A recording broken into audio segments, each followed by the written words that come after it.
All right, pleased to meet you. My name's Stuart Lawrence from the Spinal and Natural Healthcare Centre in Benfleet.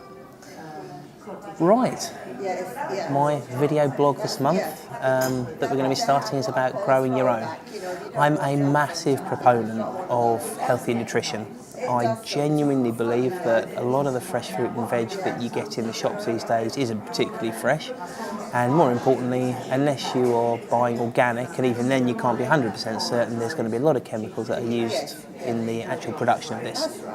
So I am a novice gardener, very much a novice gardener, but what I've attempted to do is create effectively an allotment attached to the clinic and show people that even a nitwit like myself can grow nice tasting, healthy food for you and your family, and in the process save an absolute fortune.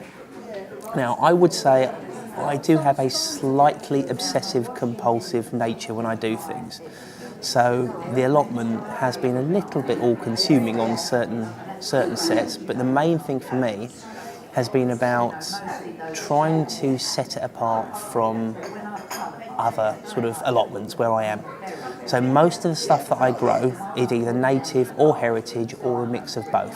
Now, the only reason I've done that is because I do genuinely believe that when you start using F1 variety sort of fruits and vegetables and start growing them, there is a possibility they've been sort of tampered with a little bit. They're not going to be quite as good or flavoursome, not necessarily always the case, but in the ones that I've tried, as some of the older varieties.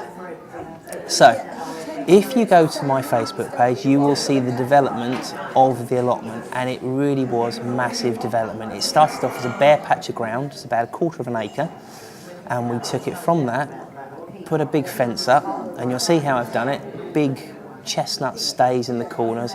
I've really had fun. I've kind of turned it into a little bit like my own personal sort of mini farm, if you like. I've even got a 5-bar gate up it, which is really quite amusing, much to the consternation of some of the other people around me. But anyway, there's also some of the mistakes I've made, and that's key to this.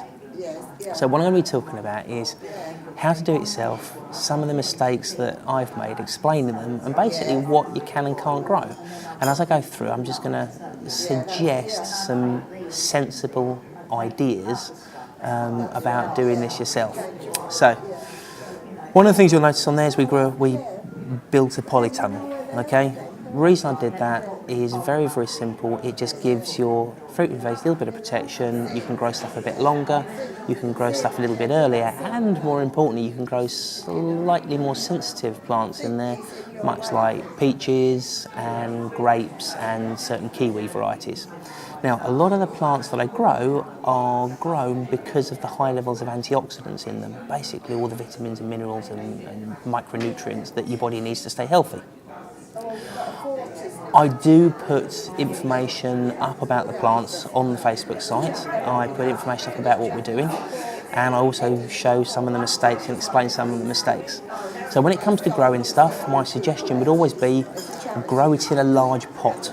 It makes life so much easier if you're growing it inside.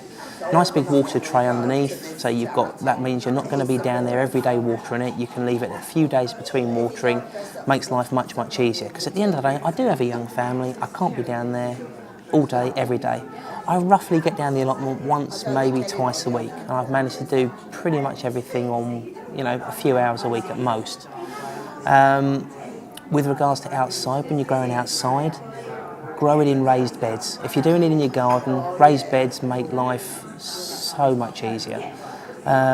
Mainly because you're not bending down so much, you're not putting the strain on your back, and it also just makes it easier with regards to picking and weeding and all the other good things. If you've got a patch of ground, and again you don't want to be hassled with mowing between it, just put down some weed suppressant fabric, throw down some bark chip. Not only does it look nice, it makes your life an awful lot easier. Now, with regards to buying all the different plants, loads and loads and loads of different suppliers, okay? Brogdale's Nursery down in Kent is somewhere that I am going to have to visit. That's the National Heritage Fruit Tree Centre. Highly recommended, lovely, genuinely lovely people, and they will help you out with all sorts of different questions. They are a really good bunch. And that's where I tend to get a lot of my heritage species of fruiting bush and tree. With regards to the actual seeds, I get those from Thomas Etty, Heritage Seed Merchant. It's Thomas Etty Esquire, ESQ, Heritage Seed Merchant. Find them again, find those on Google or one of the other search engines. Some of the more unusual stuff I've got from the Core Wild Fruit Nursery, and I think they're based in Wales, and also Pointsville Herb Nursery up in Scotland for some of the native species of bilberry and other unusual little fruiting berries.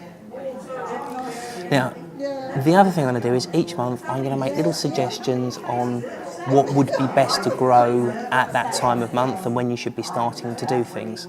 This month, mainly all I've been doing, because it's so wet, is just clearing the ground, getting it ready to get things planted.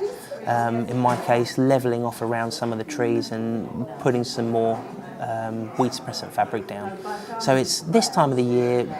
There's not really a huge amount that you can grow. You can do a little bit of pruning on some of your fruit bushes if you're careful, as long as it's not frosty, because you don't want them to die off.